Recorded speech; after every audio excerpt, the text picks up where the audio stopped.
Hello, everybody. Welcome to the next session of From Nothing, Lorna's story. We're going to pick up right where we left off, right after Lorna and her gang, excluding Skolna, has just had an conversation at the Dareth estate, where you talked to the caretaker, and went down into the undertunnels underneath the well. Where water with toxins in it was discovered. And so... And I took samples. You took samples. So, next, Lorna, what do you want to do? We were leaving the Dareth estate with the intention of going to the fireplace because last I checked, the time frame at which was marketed on the clothesline was approaching. And at noon, we're going to get Skolna, and we're going to go from there. Okay, so if we survive the fireplace. You're heading to the fireplace, which you have been informed is an artisanal smithy. It's within the walls of the North Coyote village, but you are heading that way. It's close enough to the Dareth estate that there's not really an opportunity for much craziness to happen, but do me a favor and roll me a d4. Okay. 2. As you make your way through the gatehouses, dividing the walls in between, the middle of North Coyote village and the rest of Shona, you remember the directions you were given to find the fireplace. It is not the easiest place to find.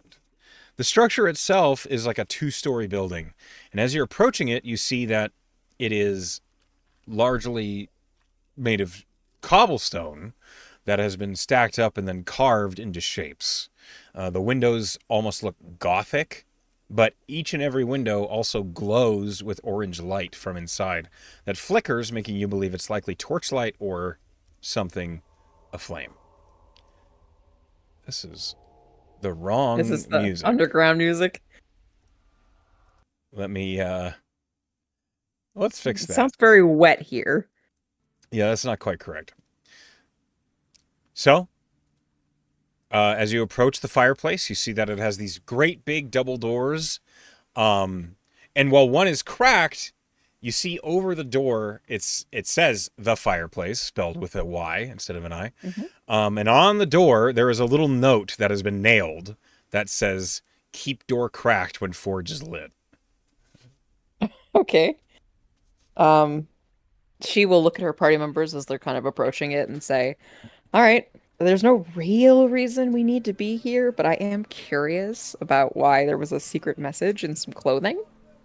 So, if anything, we can probably buy some cool stuff here. Probably, if we got the money. What? I don't know how much you guys have. I have some. I got 160-ish in my pocket right now. We could probably get Skolna a proper bow.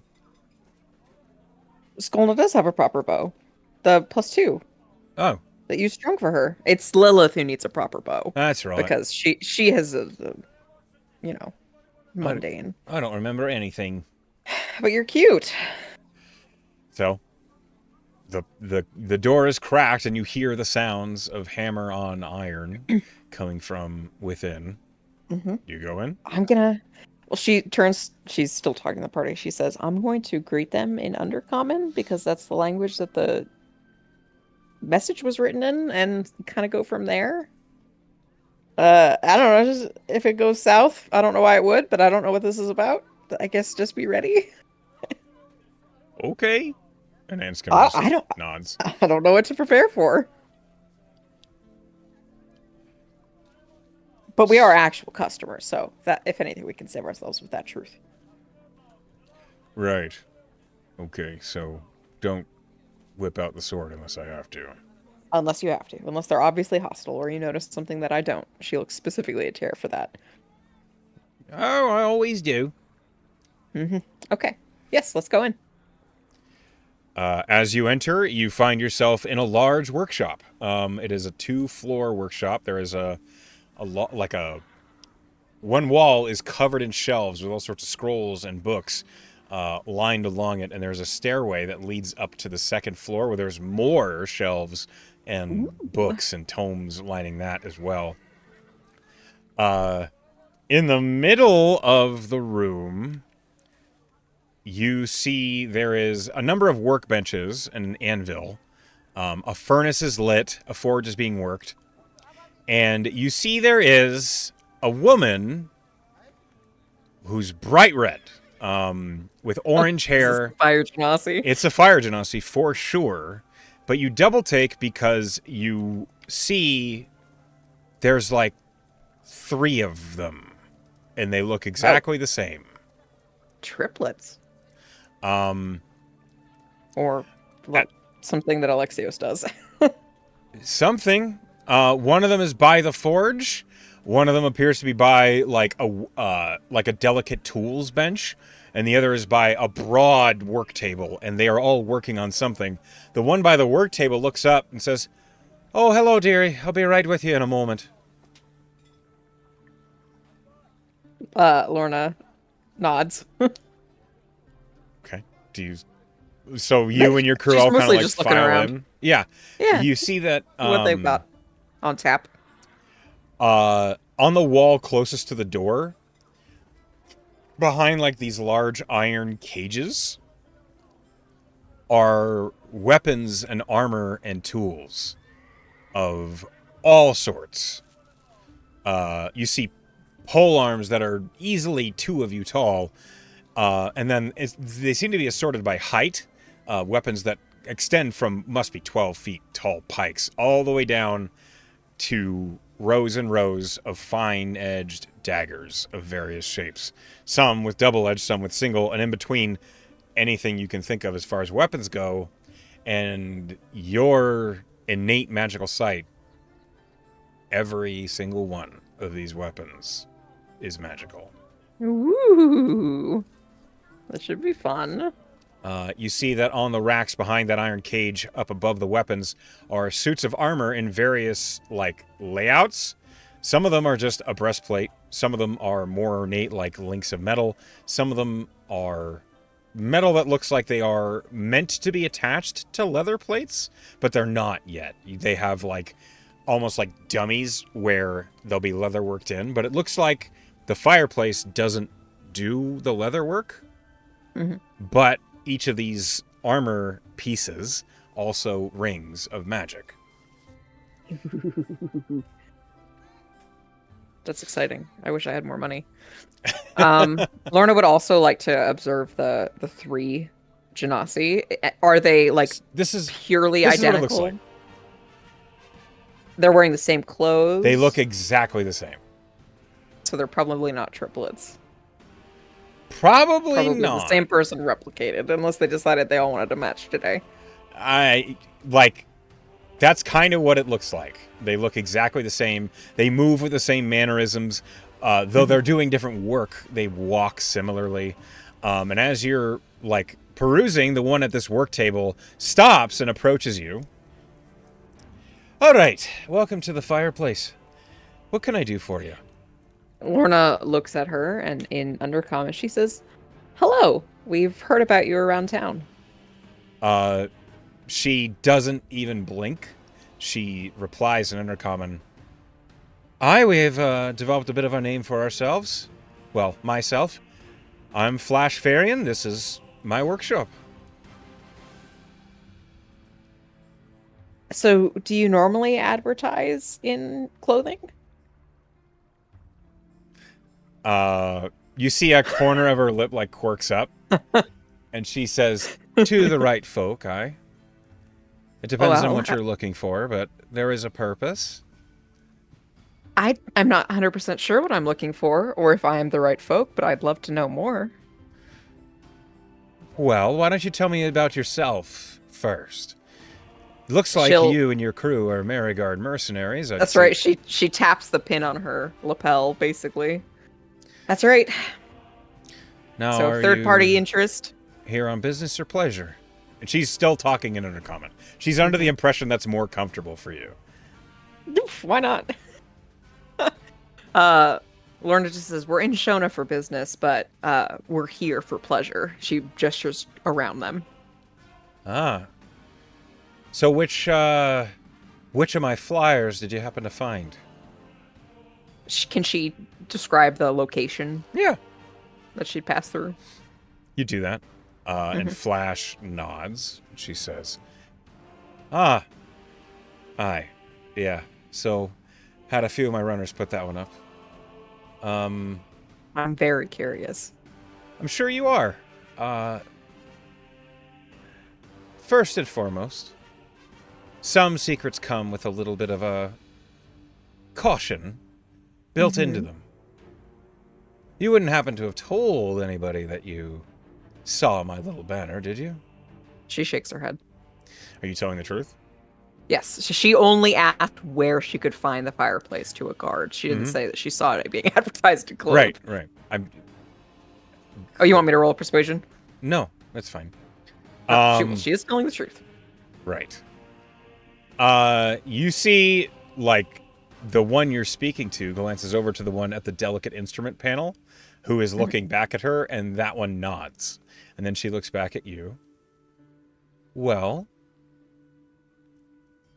we happen to run a location of opportunity in the venues of earning gold at the cost of violence. Lorna goes, oh, like a fighting sort of pit type Exactly. situation? Okay. And we happen to have some scheduled skirmishes. Are you Like interested? the one being advertised. Correct. So my companions don't speak Undercommon. She'll look to everybody.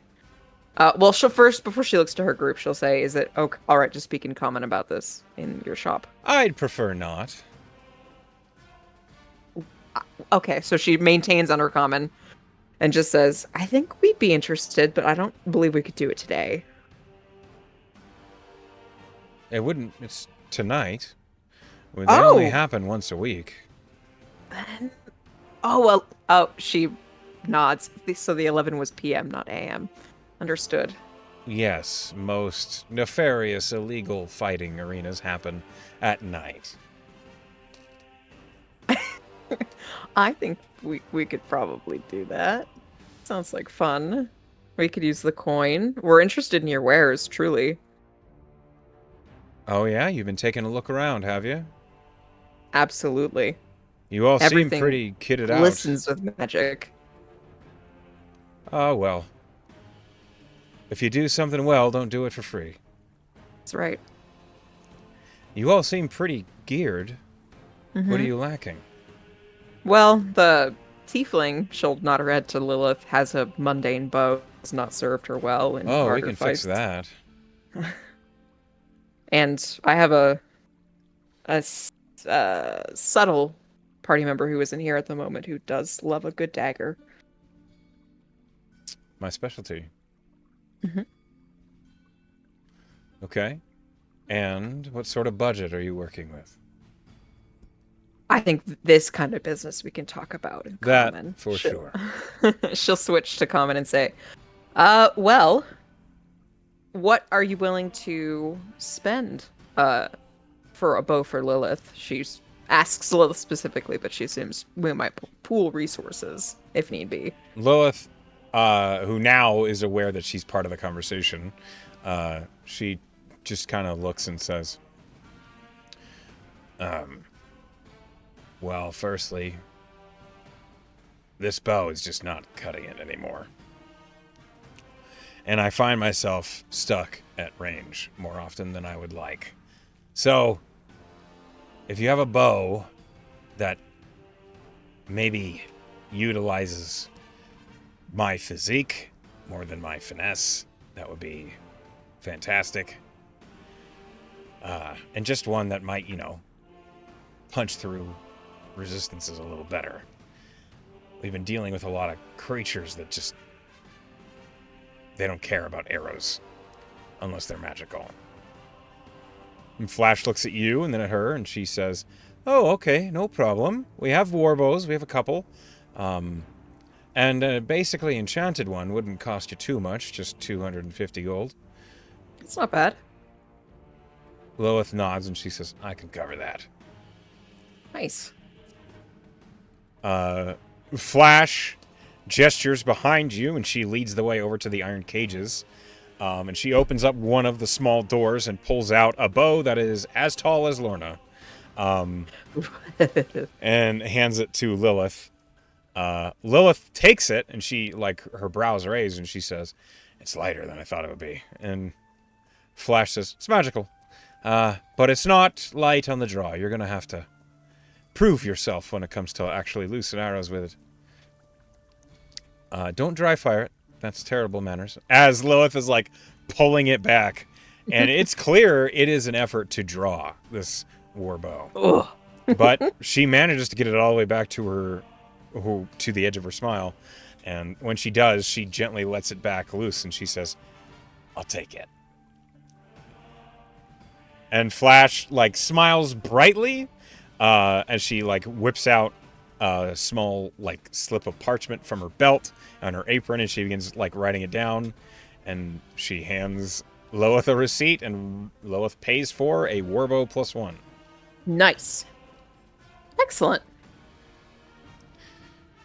And then you said maybe you were looking into daggers.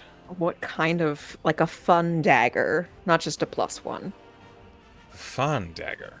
Something that you might not find easily anywhere else. Okay. This might run a little pricey. And she goes down to the smallest of the cages, lifting the top off of it. She pulls out a dagger it's a single-edged dagger. It has a blue stripe of banasite that runs along the edge. Not on the edge itself, but just before it. Mm-hmm. And she holds it up. "This is one of my favorite tricks that we've come up with." And she lightly tosses it over her shoulder. The blade lands point down in the floor, and then Flash in front of you vanishes in a cloud of mist and appears where the dagger landed. Oh, that's cool. Call it a blink dagger. Comes right back? Well, you go to it. Can I try it? She hands it to you. Can't walk out the store with it, though. Not until you buy it. Of course not. I just warn you, because some people try. Do you have a preference on where I toss this? She looks around the shop. Don't stick it in any tables. The store is mostly made of stone, so it doesn't seem like it would be a problem. Okay, so she will toss it to a wall some distance away. Roll an attack. A dexterity-based attack. A dagger? Yeah. I am proficient in those. It's only a +6. Unnatural. You rolled on that one? Yeah, it's okay. 7. So you throw the dagger. You wind back to throw the dagger at the wall. It slips out of your hand and clatters on the ground behind you, and then you find yourself, you teleport back 5 feet to where the dagger landed. Is she just standing next to the dagger then? The dagger is at your feet. Lorna, her face flushes, her cheeks are very red, and she just says, "It's obviously not for me." This fire genasi is looking at you with a smirk on her face and a raised eyebrow, and she says, "Well, you don't have to be good with a dagger to teleport to it." That's true. It definitely does work. How much? She'll pick it off the floor. How much would this run me? That one's a bit more pricey. That one's 2,000 gold pieces. Okay. It lets you misty step to where the dagger is within a certain range. Do you have to? Does it do it without fail, or do you have to will it to do that, or? Like if you choose not to, it just works as a regular dagger. If you throw the dagger intending to attack with it, you'll teleport to it. That's amazing. So, we talked about maybe uh, an arrangement later today. Do you think that this could work itself into that arrangement? Are you planning to gamble for it? If that's an option, or I guess I need to understand how the process works before I Well, can why make don't any we assertions. why don't we talk about that when the time comes? Okay, because I'm very interested. That is one of the finer pieces I've made, so I'm not willing to let it go lightly. Right. Lorna will hand it back. She takes it and slides it back into the cage, and locks it in place. Is there anything else? She'll look at the rest of her party. Other than that really cool thing. Let's see here. A moment. Hold on a minute.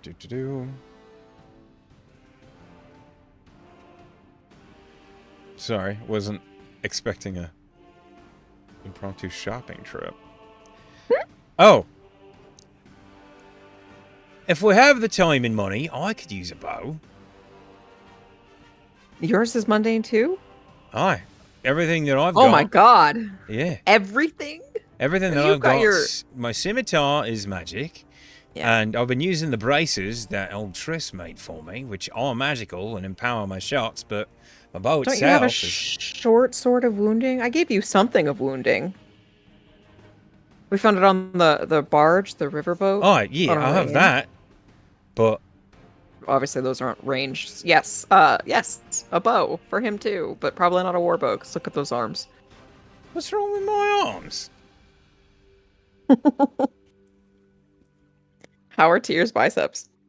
He has a strength of 10, so he's not weak, he's just not strong. He's average. He is weaker than Lorna. He is proficient in athletics, though. That's true, which and Lorna he is has not. expressed.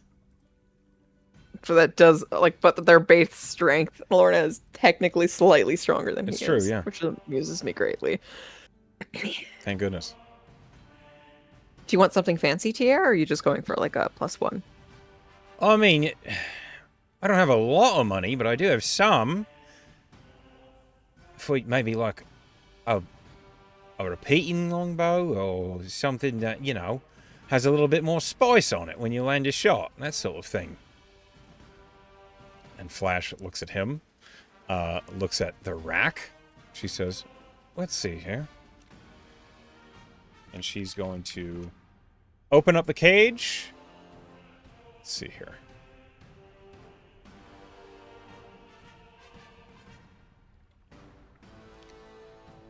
All right, here we go.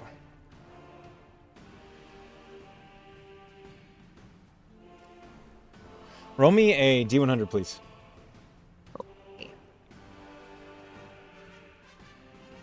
5. 5.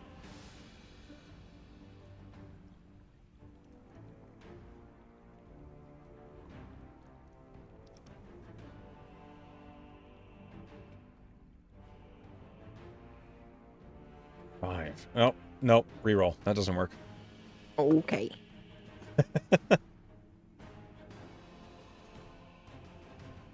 64. Ah. This is a... So... Flash raises a bow that is... It looks pretty mundane, except that the limbs itself have, like, pale... Like, the lightning lines of electricity burning through wood along the limbs. Ooh. And the lines themselves are like a pale blue. It almost looks as though the bow is finished and then burned. But as she holds it up, she holds it out to Tier to try. I didn't make this one. This one was a trade. This one's a... I was told it's called a storm bow. That's cool. As Tier looks at it, holds it up, you see that he seems impressed at its weight and the draw. And she says, it improves the magic that a ranger can cast. It also, from what I know, it has limited uses, but when you hit someone with it, you can expend one of those uses to deal lightning damage. And when you use ranger magic, this bow can enhance it. Ooh. Cheer is nodding as he's holding it, and he says, I'm afraid to ask, how much? Well, this one was a trade, but, I mean, I know what it's worth. I would take 900 for it. Probably got something in here. I'll have some of that, but I might need a little help if my party is willing to help me. Lorna's digging through her bag. Stand by. Okay. You mostly take weapons as trade, she asks Flash. I take anything worth gold, as long as I can get Oh! it appraised. I have a Wand of the War Mage +1. Actually, I have two. If Two of those. Well, I would give you 100 gold each for them. That's 200 right there. Is that undervaluing or is that about approximate retail worth? That is, she's giving you, like, they're worth more than that, but needs to sell She's them. got to make a profit. Yeah. That's okay. So she's fine with that. You could try to haggle her, but 200. Tier What about? nods, and What about two? I mean, what about 150? Because I'm persuasive. I'm 150 for each wand? Yeah. How about 250 for total for both? Okay. You just accept that. Okay. Yeah. More than I was getting before. Tier, like, reaches into his own pouch and he says, I have 300 gold. So on top of that, we're at 550. Mm-hmm. What about this short sword of wounding? It's not as effective as my scimitar, and it's, well, if I had that bow, You'd be better at range. I would be better at range. And I already have what I Yeah. need up close. Flash is, like, considering it. 550 in the short sword.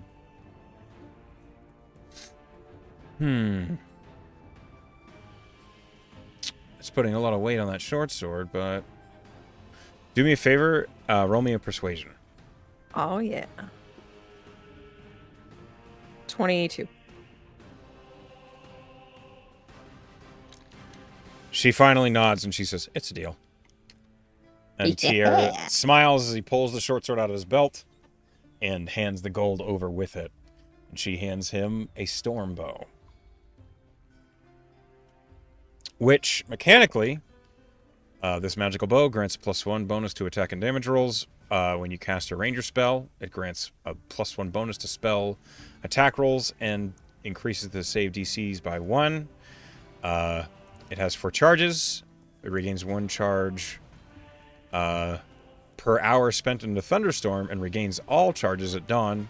When you hit with a ranged attack, you can expend 1 charge to deal an additional 1d8 lightning damage. When you cast a ranger spell, you can expend 2 charges per spell slot level to double the damage your spell inflicts. That's awesome. Yeah, he seems pleased with it. Also, what will you give me for this? And he holds out his old longbow. And Simple longbow. Flash just looks at it and she says, 10 gold. Take it. He passes over the longbow and she gives him 10 gold back. I can buy dinner again. Oh, that's right. You have no money. You're right. I just spent it. We'll take care of you. Sugar baby. Please do. It's not like I couldn't just go out into the wilderness and survive on my own, but that's fine. We're in a city. We are, Live like a city person. if I must. Flash, I have the not purchasing stuff question. Oh, good to hear. What is it? Why are there three of you? Well, a girl has to keep her secrets, doesn't she? I met someone recently who could be in many places at once. And I've been trying to figure that out too. So I thought maybe if I learned a little bit more, I'd be able to figure him out better. That sounds like your problem, not mine. Oh, What better person can I trust to do the work that I need to be done than myself? and yourself. Well, they're not simulacrum, right? They can't be. She shrugs. Hmm. Fine. You She look great, by the way. she smiles 3 times over. and gives you a wink, and she says, "I've heard it before. I do not provide Well, discounts for flattery, but it's always nice you'll to take hear." it anyways for free. Of course I will. Yeah. Well, Of I course was I given will. it for free. That was just on my mind. So for this thing later, Mm-hmm. should we arrive before the time?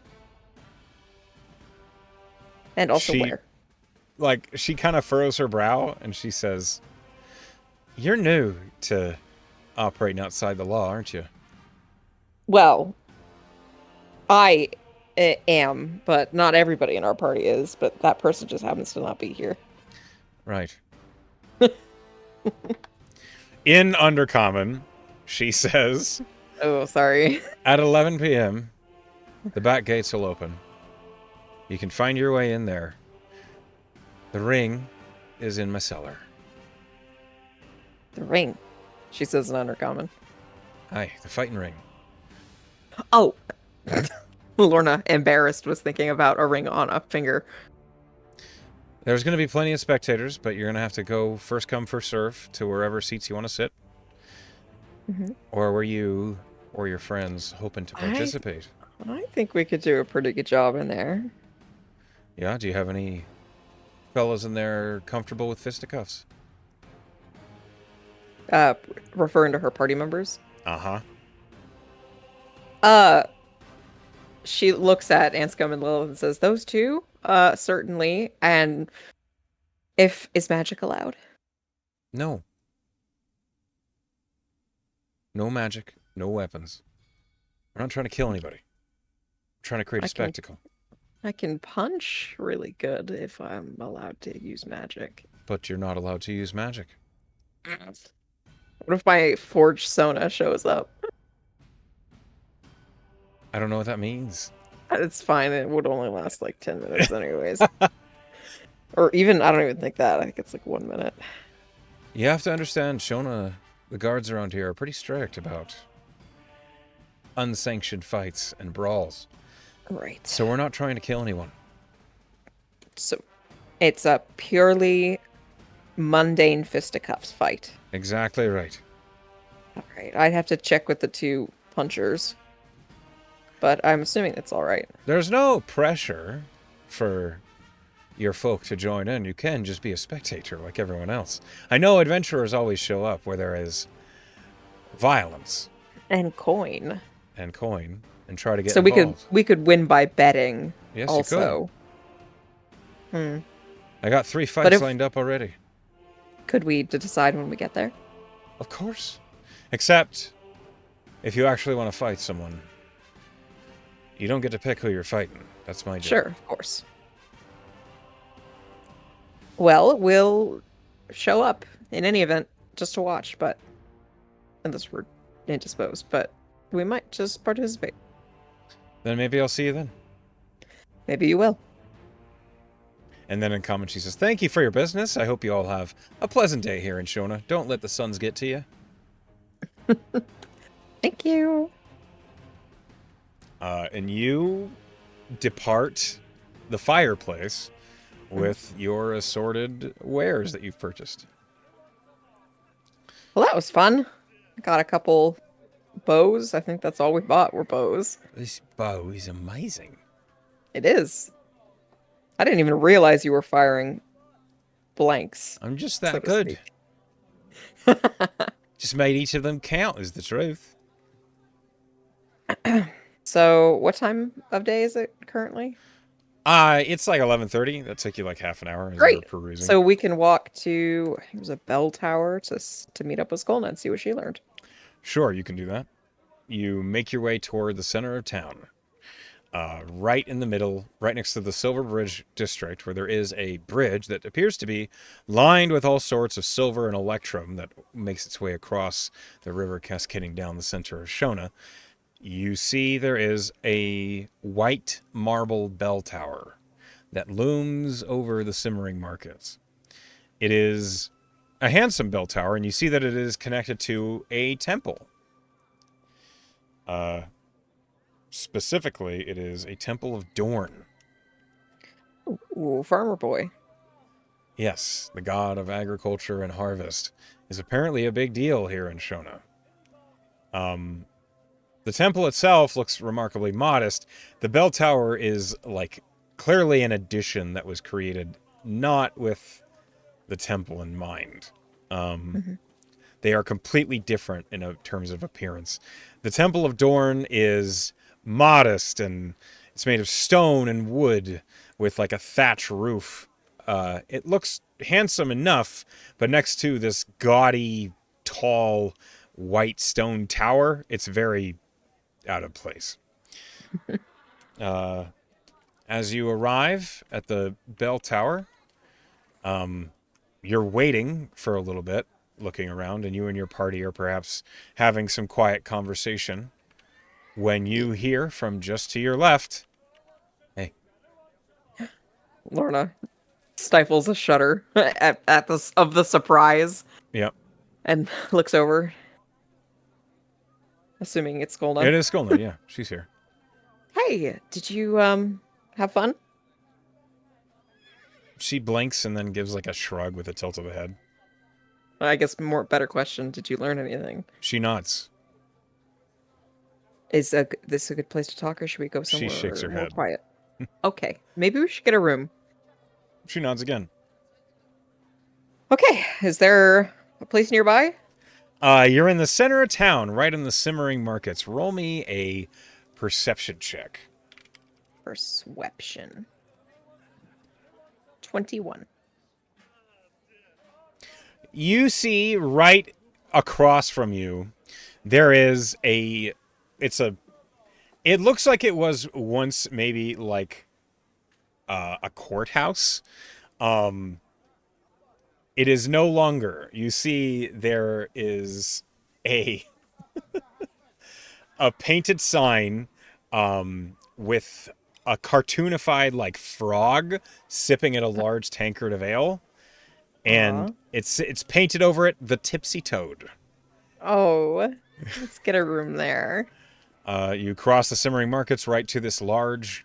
It's it's a handsome looking place, but as soon as you enter like the main door, it's clear that real estate is sparse in here. Uh, a moment, let me get the proper music for where you are. It is lunchtime, so the Tipsy Toad, it appears, is quite busy. Food is being handed out to various tables, and you see there is a very narrow bar top, like all the way in the back.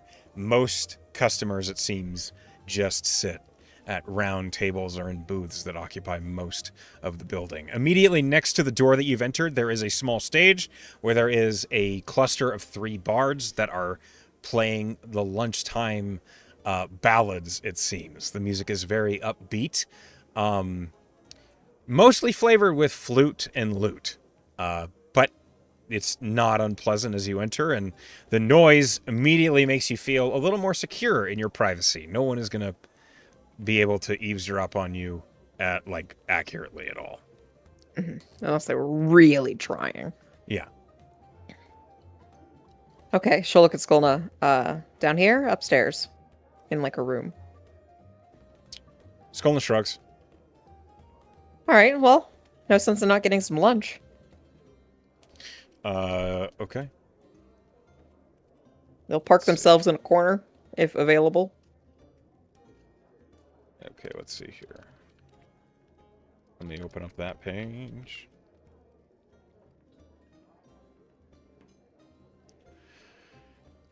As you find yourselves like a comfortable corner booth, basically, that your party all kind of crowds into, a half-elven man approaches. Welcome to the Tipsy Toad. What can I get you all? You're special? Well, the special today is golden ale pie. Does that sound Sounds good for great. you all? That sounds Perfect. amazing, actually. You'll have it. It's generally recommended to come with a mug of orange cider. Does that sound good to you all? Also, excellent choice. Okay. And he looks at the table and he's just kind of like points to everyone. One for all of you? Okay. For the table, that'll be a gold piece. Lorna will slide one over. He takes it, nods graciously, and is only gone for a moment when he Ooh. comes back with like 6 mugs, setting them on the table, and a pitcher of this. It's a big pitcher, very stout and wide, of this bubbling orange, lightly alcohol smelling drink that he sets in the middle. Fanta. You all enjoy yourselves. And he steps away. As he does, the din of the tavern like sinks back in, and everyone kind of like stoops in to listen Mm-hmm. as Skolna like takes a breath. Learned a lot. Yeah? Do tell. Marcus Turnworth, Mm-hmm. killed 10 years ago. Okay.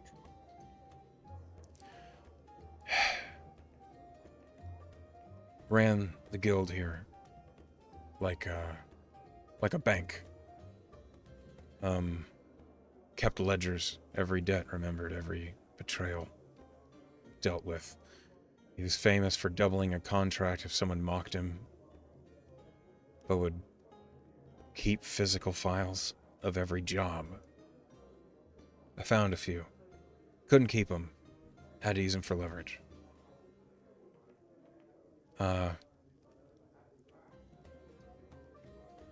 Word is, a Velostro courier tried to buy Mask favor, so he executed him. Ever since there's been a Cold War.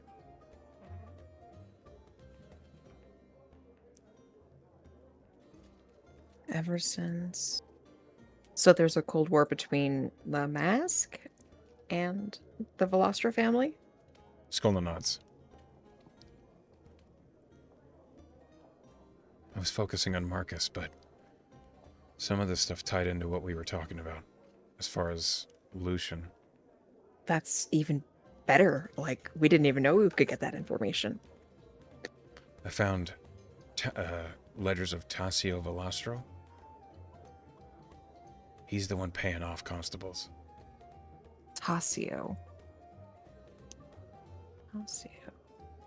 Velostro paying off constables. So he regularly does that. I don't know if it's normal, but he did But for he's this. at least doing it in this case. Gotcha. I have to lay low. But, well, at least from the south side of town. Okay. Needs to lay low from south side. For as long as we're in Shona, I imagine. She nods. Oh, that's fine. Did you get anything specific on Hale? Just your father. Just your father. Well, I know he how he sounded was like killed. a piece of shit. How was he killed? She blinks, and she slides a bit of paper towards you. And Lorna will look at it. It's written in a handwriting that you don't recognize. It's a very fine, like copper plate hand, Hmm. and it is a report. It looks like it was a guard's report. It refers to something called the Midnight Split. It describes a crime found in the underclock room beneath Shona's old appraiser's hall. The target, Marcus Turnworth, was killed by 6 coordinated strikes: blade, poison, fire, magic, psychic, and force. Can you say that one more time? Blade? Blade, poison, fire, thunder, psychic, and force. Psychic. Lorna's eyes just go wide. Wow, they really hated this guy. This murder was not. It's clear that there is a note, like an addendum added to it that's not in the same handwriting. Mhm. This murder was not sanctioned by the Copper Mask. According to that same note, they believe it was a rogue cell and that Marcus was slain in retaliation. Some think it was by a Velastro noble or a mask, well, an ex-mask assassin that Marcus had spurned.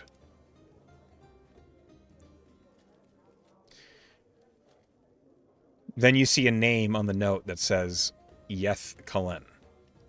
Yeth. Cullen? Callen. Tallen. Lorna looks at the name and looks at Skolna. Do you know who this is? Current Goldmaster. She runs Callan and Dorn appraisals. That's their new front. Callan and Dorn. She doesn't take the name Guildmaster.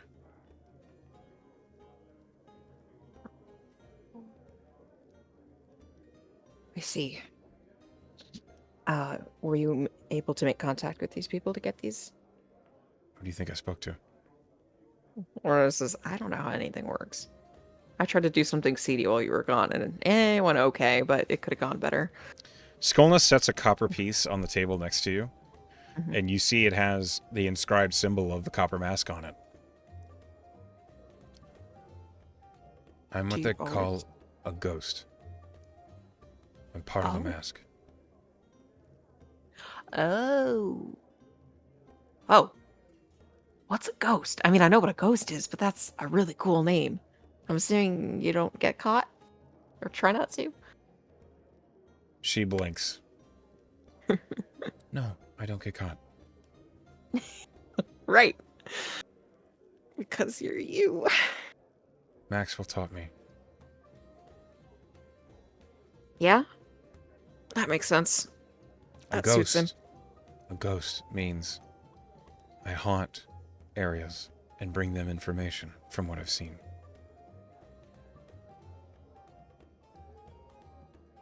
You seem to be very good at She nods. it. Thank you for getting this information for us. I'm not sure quite how we'll use it yet, but any information is better than none. She nods again. Especially the connections with the Velastros. That's huge. I thought so. In fact, the Velastros are obviously causing problems with Lucian, which is a problem for us because he was paying us. And if we want to prove that there's paying off involved, do you think we could kind of utilize that rift between the mask and the Velastros to take them down? Skolner shakes her head. No, it's kind of not our business. We can't pull legal attention to the mask. We have to find another angle. Right. That makes sense. Well, it should be easy enough if we have real irrefutable proof that the Velastros are involved in framing Lucian, then even if some of the constables are being paid off, the rest of the law enforcement can't turn a blind eye to it, right? She nods. Just Which- finding the right person to put leverage on. Confirm what you know. I think we have that person. Harolds was the sergeant or whatever that his rank was when we went to the constabulary to talk about Lucian. And he's definitely being paid off. We could tell just by his reaction to the insinuation. But while Tierra and I were in there, we got a note passed to us by a cop of the conscience, maybe, telling us to meet them or someone at 2 p.m. at this location. Skolna looks skeptical.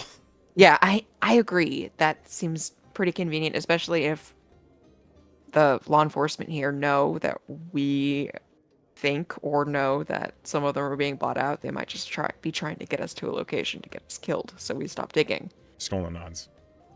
So I wanted to obviously keep that assumption that this could be dangerous and go in, if we go in, defensively. What do you think? Should we just avoid it altogether? Skolna shakes her head. And then Because we could get information. After a moment, she says, we should investigate the meeting site, see where people might hide. Ahead of time, that's a great idea. We have 2 hours. Also, maybe try not to be seen.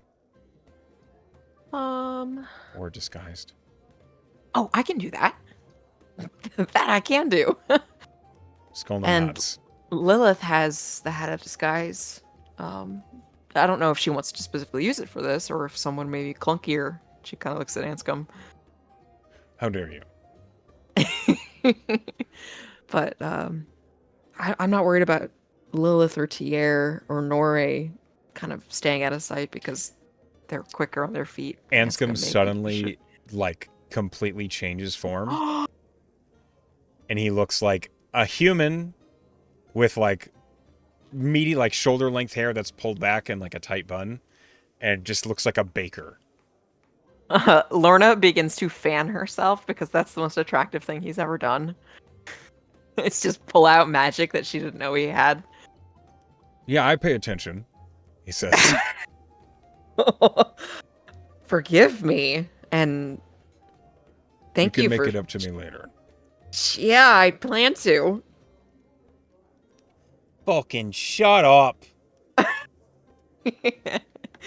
Okay, alright. So we're gonna eat our pie, drink our booze, and then we're gonna scope out. She'll pull out the slip of paper that the guard handed her, and it says... It's in here somewhere. Hold on. It's in here. Rookery Crossing, 2 o'clock. So if anybody who eats the pie, by the way, doesn't give you temp HP, but it does grant you advantage on Constitution saving throws and resistance to poison for 2 hours. Amazing. It was delicious. Advantage on con saves. And poison resistance, you said? Yes. Well, if Alexios is going to try to kill me again, I hope it's in the next 2 hours, so his poison is less effective. Also, we need his corpse for... Lorna looks at Skull Knight. You weren't here for that conversation. The Goldenrod bank got robbed recently. What? Did you hear about that? No. Yeah, so that was Alexios. She leans back, like head tilted a little.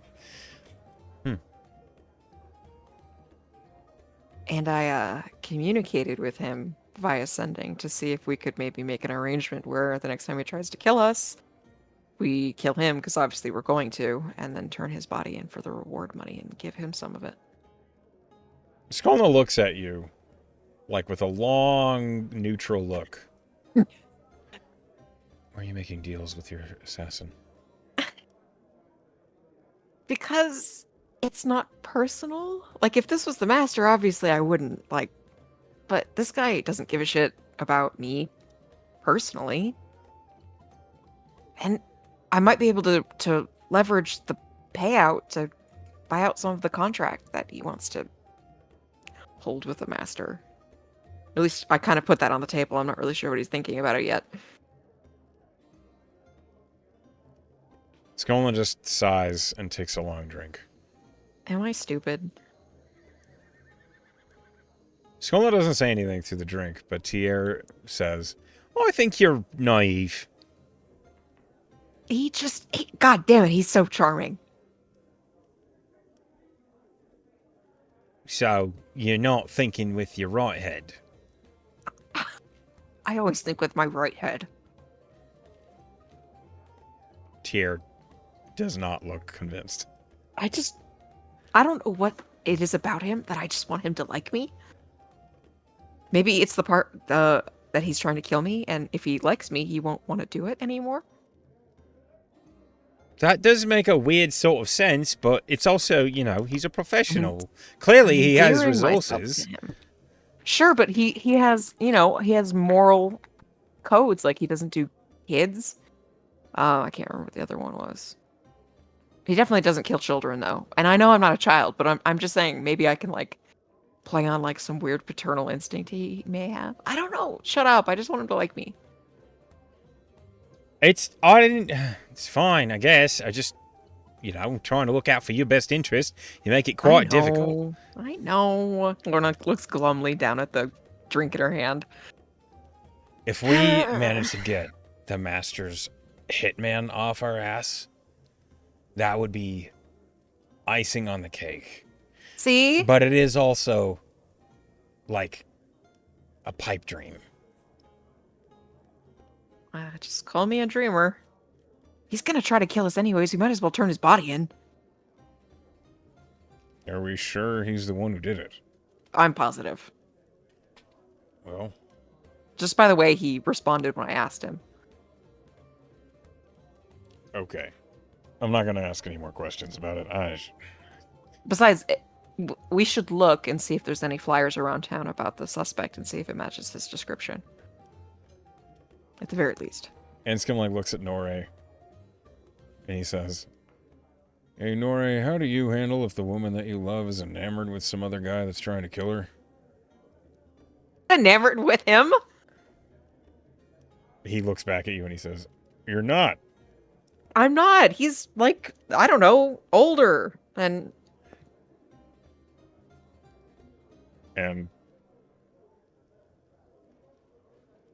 Lorna takes a big, long drink. Mm-hmm. Great.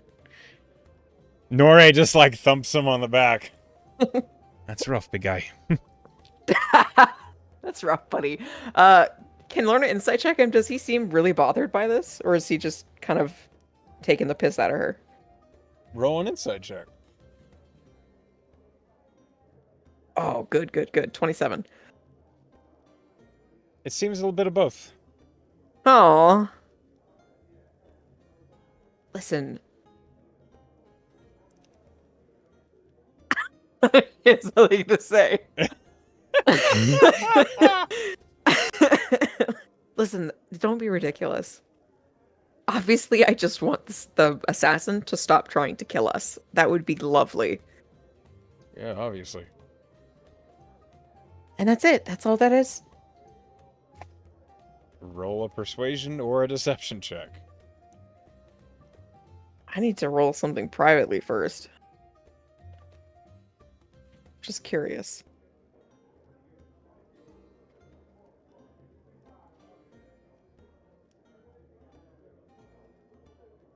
Okay.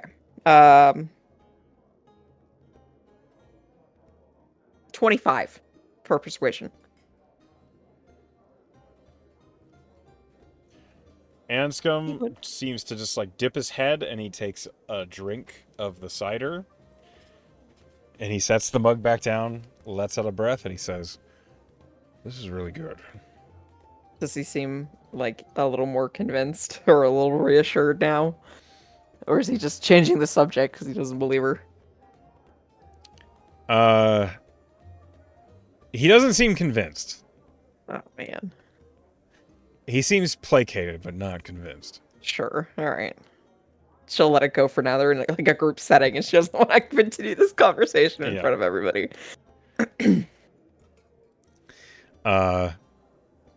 As you have your lunch and your conversation, you hash out what Skolna discovered.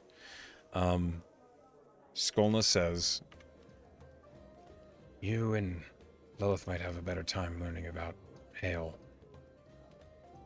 But You not think so? from... Probably not from the mask.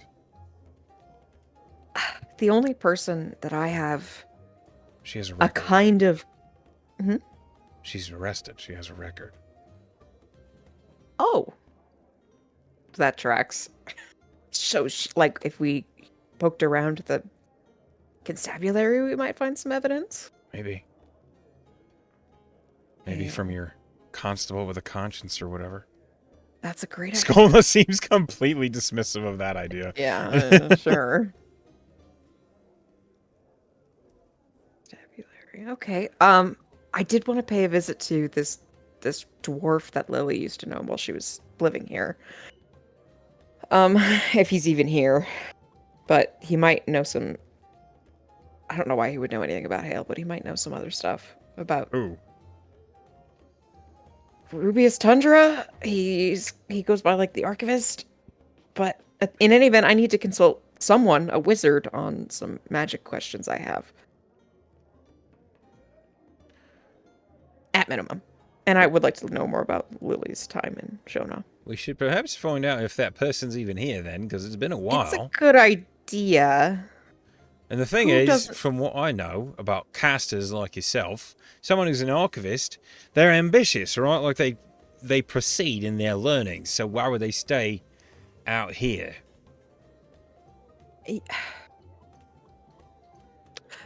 Bartenders know everything, right? Like a lot of things going on in town. In my experience, that's typical. I'm just gonna go ask if he knows who the archivist is. Or she, or they. Okay, you go up to the bartender. Mhm. You see that she is an elven woman who looks like she's been around a while. You don't know how old she is. It's kind Like of a impossible to real tell. full elf? It's a full elf. Jesus. She probably knows everybody. As you approach, she looks up and says, "Welcome to the Tipsy Toad. How can I help you?" Hi, I would love to ask you if you know someone who goes by the archivist. Why do you ask?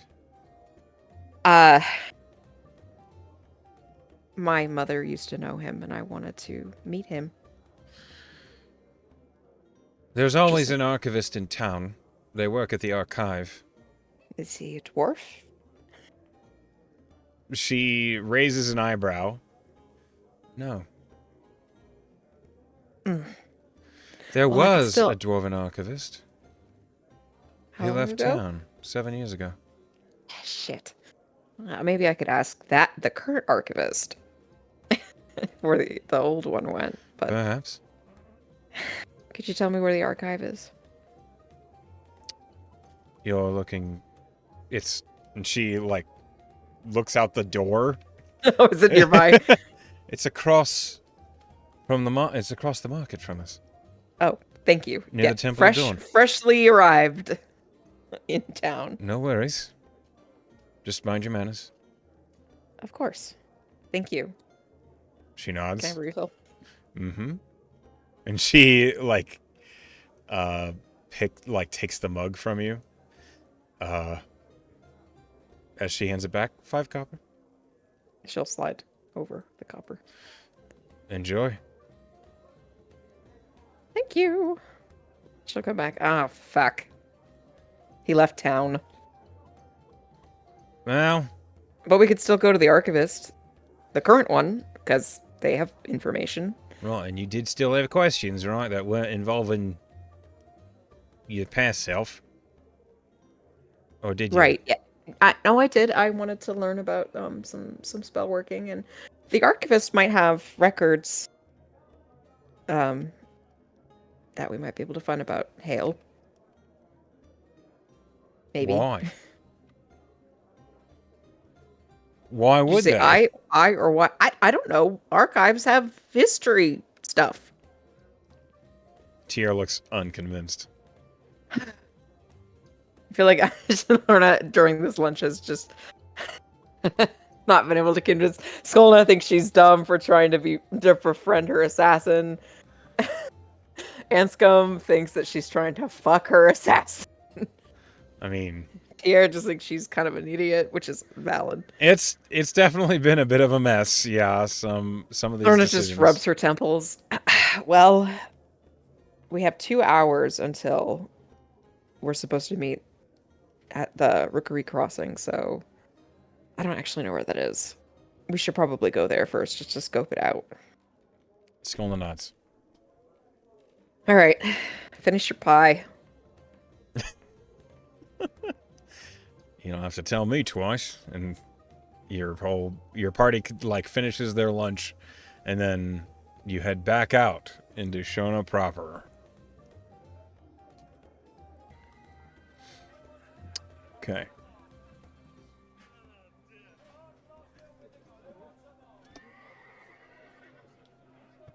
As you are out in the simmering markets out in the plaza, you see across from the Tipsy Toad, there is indeed a small, humble building called the Shona Archive. Ah, It is not blatant. You do have to look for it a little bit. But it is clear, like it has like a broad awning. You know where it is now, so you can easily find it.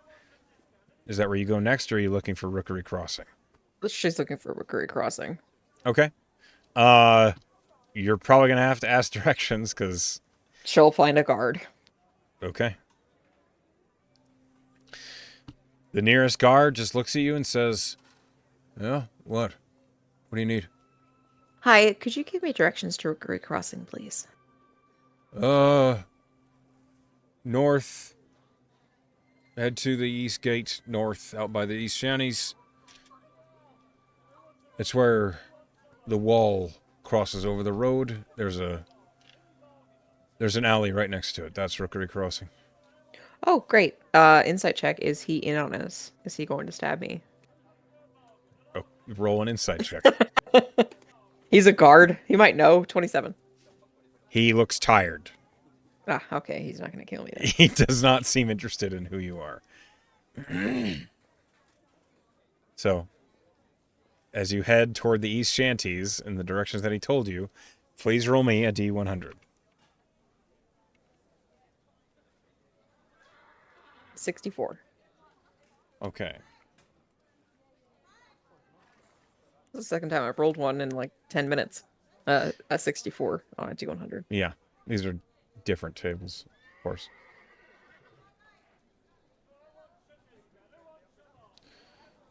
Okay.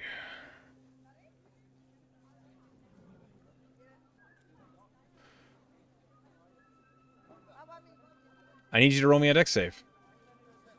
Okay. Actually, you, Fall in Anscombe, a hole and... again? No. You, Anscombe, and Nora need to make dex saves. I rolled a 5, but she can fly if that helps. It doesn't help. Okay. You are suddenly startled as you round a corner and you're going down near an alleyway, and you hear an, "Hey, shoot!" And as soon as you hear it, you turn to the left, and a giant fucking rat is like leaping off of a patio towards you, and your dex save is poor enough that you are sprawled onto your back in By the a dust giant on the rat? stone by a giant rat that bounds off of you, bounds off of Anscombe and Norre, and like scampers its way up the street. Norre, who is also like on her back, and Anscombe is like, "What just happened?" Oh no, but it was gross. You hear this rat just like as it's like screeching, running down the street. And this halfling man is chasing after it. "Yeah, just get out of here, you filthy rodent!" And he like is swatting with a broom. And then he like looks down at you and Nora and he says, "My apologies, madams, please." And he holds his hands out for you to get up. Lorna will take it glumly. Nora also stands up, and the halfling says, "Truly, my deepest, sincerest apologies. I can offer a discount at my bakery as recompense for this humiliating problem." The same bakery that rat just came out of? He was in the garbage outside, okay? It was not in the bakery. Insight check, is he lying to me? Yeah, roll insight. a big rat. 3 for 14. He seems to be telling the truth. Okay, sure. Oh, well, we have a special right now on scones. They're all just recently made. Just this morning. They're all blueberry, chocolate, or coconut. So, stop by sometime today. Ooh, coconut. Make a deal for the group of you, just half off your first pastry for this, you know, apology. Sure. And he turns and heads back into the building, which now as you're standing up, you see it is Broadwell's Bakery. Maybe we should just get, you said sugary items give you advantage on initiative, right? Typically, yeah. For an hour. Yes. Can everybody get one Yeah, you can go for buy a bunch of for scones. Rookery Crossing? As he said, there is chocolate. What did I Lorna say? gets coconut. Chocolate, coconut, and I think the other one was I don't Blueberry. remember. That's right, blueberry. Thank you. Yeah, everybody buys a scone. They're warm. They're sweet. They go down easy. They're delicious. Well, we're They saving them. They will go down easy because okay, we're but trying they to won't get be that. as warm, but they will be delicious Sure, regardless. they'll give us the advantage, which is all I care about. I see. And the coconut topping, of course. Yeah. All right. So as you head your way, the rest of the way up the street, you finally make it to Rookery Crossing. And you see why it's called that. Because on the right-hand side is a large building that is a rookery. Owlry? Is that what a rookery is? Yeah, there's all sorts of birds. It's Ah, falcons, all owls, birds. hawks. It seems like it's a animal messaging service or a parcel delivery service. And next to that, on the other side of the street, you see is a carriage station. These are what is at Rookery Crossing. You see that within the gates, they are busy. Lots of people are coming up to the carriage station and renting carriages or bringing horses in, like returning them from their use. Lorna turns into with her, I think, some invocation. I think. What do I have here? Give me a second. Mask of many. Yeah, thank you. Mask of many faces. She will turn into the most unassuming, bland-looking peasant woman. Okay. Anscombe turns into that baker-looking fellow again. Lorna will hook her arm with his and say, "Hello, husband." Hello, wife. Tier climbs the nearest building and gets out of sight. Lilith turns into a very, like, it looks like a flowery, like, literal flower girl. She picks up a basket that she sees on the Like a, side of the road. like a child. No, like a flower salesman. Oh, she's just okay. She like looks like a half elf basically. Horns gone, much shorter, using the hat of disguise. You look so sweet like this. I know. You can hear like Oh, this horrible ugh. affectation, and she does not like the look on her face is pretty sour. It's a smile, Lorna looks but it's a like bitter one. appalled. Like she could never have perceived that Lilith would have done that. Let's make this quick, shall we? Yeah, we should. We really should. Holy shit. You hear a snigger. You don't know where it comes from, but as you whip around, you see Skolna is like disappearing into the carriage station and looking around. I I'm think deeply amused. that appears to be the first time Skolna has laughed at something Lilith did. Yeah. Hey, they're bonding. Maybe. Okay, so how are you investigating the Rookery Crossing? I think Lorna and Anscombe attached to her will just walk through the alley first, like they're just passing through, just to kind of Sure. get a gauge of how it's situated, what's there, places to hide. I mean, Lilith can join them, obviously, if she's disguised as well. Yeah. Go ahead and roll investigation at advantage.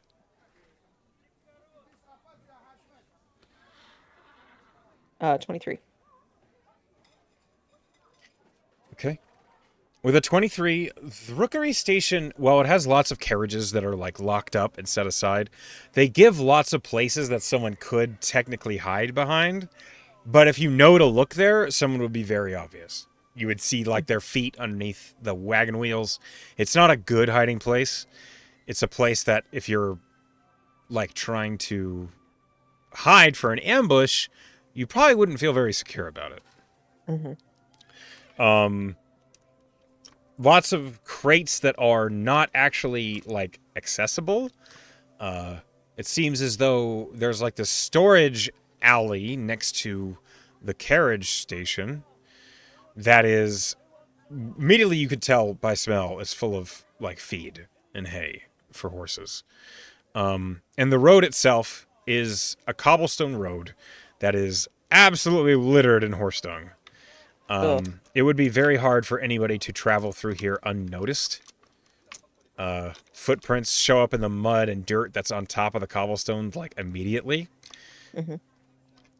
There's not a lot of good hiding places. You think someone would have So a hard it, time it hiding seems here. genuinely like a poor place for an ambush. If there was going to be an ambush here, it would be from the rooftop, which is where Tierra She'll is. glance up. Does she see him up there? Or is he hiding pretty well? He's hiding pretty well. You'd have to like actually like look for him. She will to see how hard it is for someone to hide up there or Roll how easy. investigate. Dirty 20. He's probably rolled better than that. Yeah, you don't see him. Okay, so she thinks, since she can't see him and she knows he's up there, a good hider would be able to hide pretty well up there. Yeah, you think so.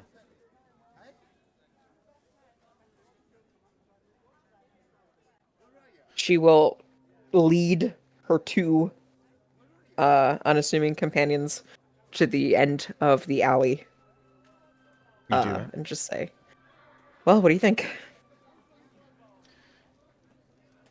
I don't think this is a good spot for an ambush. That's what I determined as well. I think if this is the sort of thing that they're going to try and pull a fast one on us, either there's going to be a whole lot of them, or Which wouldn't make there's sense because they would draw attention to the fact that they're being pieces of shit. yeah, or they're very stupid. That could be it.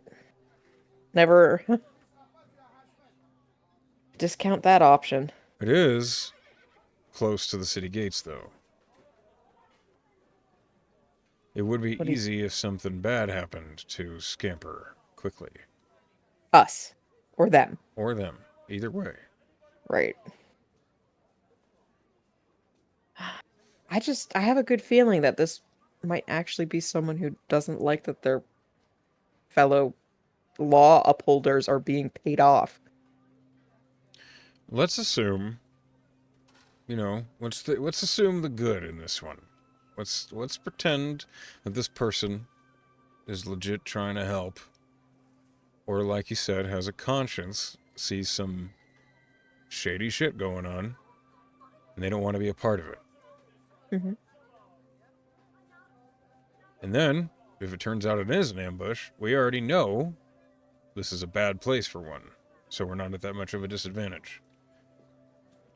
That's true. I feel better about that. Anscombe nods. You think Skulln has found anything? I Has she ever not found anything? Anscombe shrugs. That's a good point. Yeah. Should we make our way back to her then? Yeah, probably. Just take a turn and walk back through the alley. You see, like, as you're heading back through the alley, you, like, arrive back on the main street, and Skolna somehow appears next to you. Oh, thoughts? If it's an ambush, it's from underground. Underground? She nods. Is there a... She'll look kind of around to see grates or any sort of access points. So, you were investigating the carriage station. As you look Huh? over towards the rookery, you see that the ledge where the rookery meets the road has a whole lot of grates that are looking straight at the carriage station. Huh. Do you think Which, that they would hide in there? if they needed to kill somebody, it would work. We Do could you line think up, we should hide in there first? maybe a couple of us. That's not a bad idea. I think Tierra and I were the ones doing most of the talking, and they didn't even see you. If we just, he and I show up at the meeting place. Give me Nora and And Anscombe. okay. We'll post up underground. Is there a reason you don't need Lilith? She looks at Lilith. No, Okay. I just think 3 and 3. Yeah, it's a good idea. Even split of our forces. Do you want me to take Lilith? No, I was just wondering. Skolno looks I'll at feel you. I'll feel very safe with my flower girl as my bodyguard. As you should. Oh, Or ugh, I'll kill she you. cringes. Ah, that sounds more like you. Hmm. What time of day is it? How close to 2 p.m.? Oh, this only took you like 45 minutes. So, you have a It's bit over an hour. about 1. Yeah. Yeah. Okay, what are we gonna do for an hour? You We wanted to should look in hang the around here. archive? That's true. This is true. Yeah, okay, yeah. To the archive! Okay, you guys walk your way back through the Simmering Markets to the Lorna Shona has archive. dropped her disguise at that point. As you do, so does the rest of your party. You arrive at the archive in the Simmering Markets, which, while it is not an Arcanium, we'll say it has a similar vibe. As you enter, there is no fanfare, there is no concierge. It is just shelves. Shelves of tomes and scrolls and books.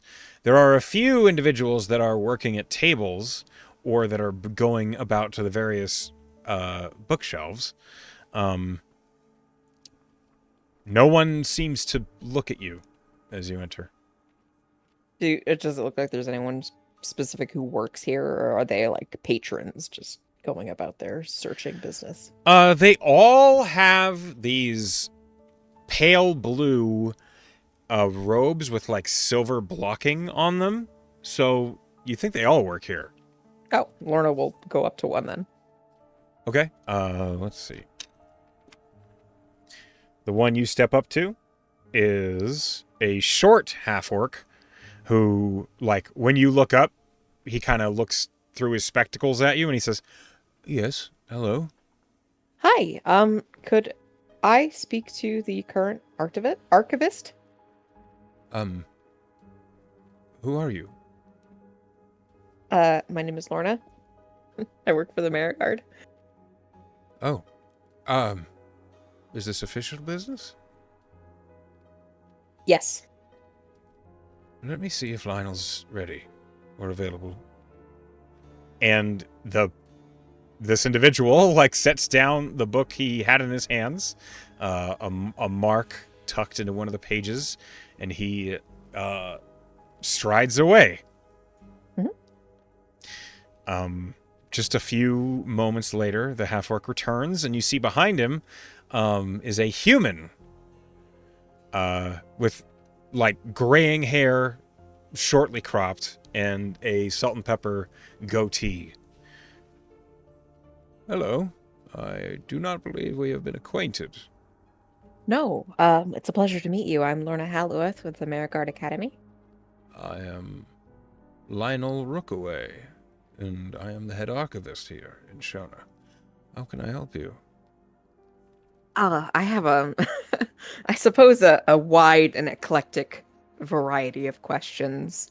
But I suppose my first question is, could you tell me, where the archivist before you went? I'm sorry? Rubius Tundra, the dwarven gentleman? Oh. Yes, he took a new educatory task in Coda City, KO. Oh, okay. I was sorry to have missed him. He and my mother had a relationship a few years ago that I would have liked to ask him questions about her, but I heard that he has uh, vacated his position. Yes, moved on to bigger and better, as he said. Uh, I couldn't speak for that, but Mm, I'm sure the archive is in your very capable hands. I do my best. Um, were there... I'm under the impression you are in town handling a threat of a Hydra. I am actually. I was hoping to see if you had any information on hydras that I could look at. Oh, yes. There's a specific piece of information I need to confirm. Well, yes, we do indeed have bestiaries and monster sighting logs and the sorts. Follow me. And She will follow him. he begins leading you through, and you are gathering up tome and scroll and journal and logbook entries, like anything that's referencing hydras. It seems like he's knows where they are, and he's finding them. There is a system of organization here, but you do not understand it. Sure. By the end of it, you are holding a small stack of about 6 different documents. Mm-hmm. And he says, I believe that will answer your immediate questions. As far as Thank you hydras very go. much. Mm-hmm. Please refrain from removing the documents from the archive, and when you are finished with them, leave them with one of my employees. They will see them return to where they belong. Of course. She will look at the information gathered. She's looking specifically for information on Merkmaws and what their feces look like. Okay. Roll investigation.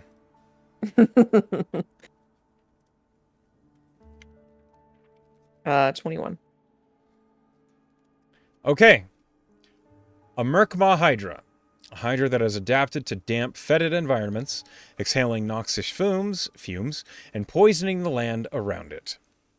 A Merkmaw Hydra's scales are slick and dark green, covered in patches of moss and fungal growths. Its heads have frilled gills along their necks. When they exhale, they release thick, toxic vapors. Each bite injects poison, which can cause lingering damage over time. Instead of fire, a Merkmaw Hydra breathes poisonous clouds that linger in the air, reducing visibility and making it dangerous to breathe. Merkmaw Hydras will also regenerate their severed heads if, when the severed head is severed, if it falls into water or damp terrain, it will become another Hydra. Oh, like a baby? Yes. Oh my A god. single-headed Hydra. So, if a head is severed, you must be very careful how it is handled. If it falls in water, or what was the other thing? Damp terrain. A Merkmaw Hydra takes reduced damage from fire, but it is vulnerable to cold. They are usually found in moss-ridden caves, tunnels, ducting, swamps, or sewer systems. Their presence poisons both the land and water near it just by its existence.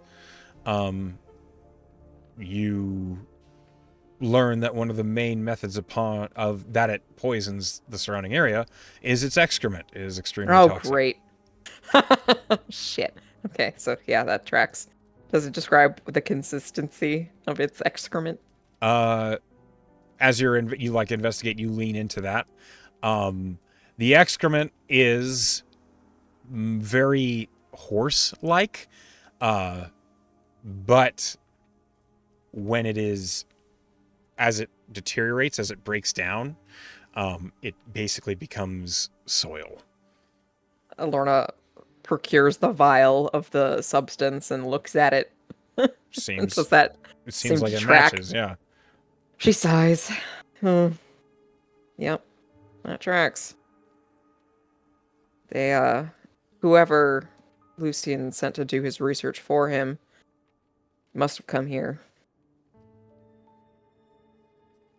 That's good news, right? That means we're on the right track. It's true, but it does mean that a Hydra is involved, which means we'll probably still have to either kill or move it. Well, we knew that, right? Well, if it had been like, I don't know, like if one of the extraneous families trying to usurp the Guaranos was poisoning people to cause the situation to frame Lucian, they could have been procuring their own poison, which would have made it. It would have made things more malicious, like more terrible that they'd be willing to do that, but it would have removed a Hydra from the equation at the very least. So it seems like this is a situation where people are being opportunistic. Not necessarily. Potentially, unless they like procured the feces to put in the water system on purpose, which is kind of gross. It's not impossible. As you find this information, you confirm the fact that a Merkma Hydra is the source of poison. And you consider your next steps with this information as you sit in the Shona archive. That is where we will call tonight's session. So thank you for playing with me tonight. I hope you had a good time. And to those of you who are at home or at work listening, hi Pen, Hi. Hi Emily, hi class, hi everybody else. We love you all, and I wish you a good night.